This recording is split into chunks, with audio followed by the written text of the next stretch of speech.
50 ans après sa mort, un premier film sur la vie du général de Gaulle sort aujourd'hui en salle. Rendez-vous compte, 50 ans après sa mort. Et le film est sobrement intitulé De Gaulle, dans la peau du général Lambert Wilson. Alors pourquoi a-t-il fallu attendre tant de temps pour un long métrage consacré à cette figure historique? Mathieu Charrier s'est penché sur la question. La difficulté qui a découragé plus d'un réalisateur, c'est l'immensité du personnage, de l'homme de Gaulle. Sur quoi centrer le film? Quel angle choisir?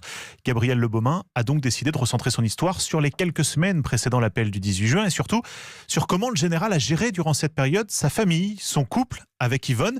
C'est d'ailleurs le sujet qui a convaincu Lambert Wilson. Ce qui m'a tout de suite intéressé, c'est la photographie qu'il y avait sur le scénario qui montrait De Gaulle en 1940 avec Yvonne. Une complicité amoureuse, amusée.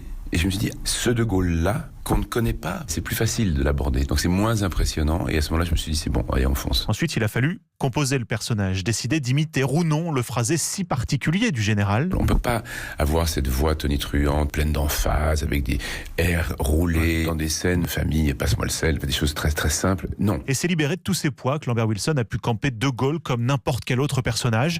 Un humain avec son histoire, ses failles, ce qui donne un film très académique, qui ne révolutionne pas le genre, mais efficace, à destination d'un public familial intéressé par l'histoire de France. De Gaulle, un film de Gabriel Le Baumin et avec Lambert Wilson en salle aujourd'hui.